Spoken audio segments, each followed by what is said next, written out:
2007 मध्ये अशी team meeting चालू होती आणि काही लोक इंडियन टीम मधले उशिरा येत ओके लेट यायचे ते. ओके तर मग अनिल कुंबळेंनी रूल केला की जो लेट येईल तो 10,000 रुपये फाईन भरेल. 3-4 महिने व्यवस्थित चाललं, समजा हा लेट आला तर तो 10,000 फाईन भरायचा. तरी 6 महिने झाले तरी काही लोक लेट येत होती. तर धोनीने सांगितलं एका मीटिंग मध्ये जाऊन अनिल कुंबळेला की अनिल भाई छोटी मुंह बडी बात, मैं आपको एक रूल बताता हूँ. ते पॅडी अपटनच्या पुस्तकात पण आहे. त्यांनी सांगितलं आपण रूल बदलूया, जर का कोणी लेट आला तर सगळे 10,000 रुपये फाईन भरतील. ओके ओके कारण ही इंडिव्हिज्युअल नाही, ही टीम रिस्पॉन्सिबिलिटी आहे. right. आणि त्यानंतर पॅडी अपटन म्हणला कोणीही लेट आलं नाही.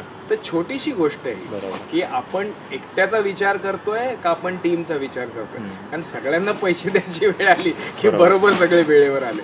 तर अशा छोट्या छोट्या गोष्टी खूप लिडरशिपच्या कळतात.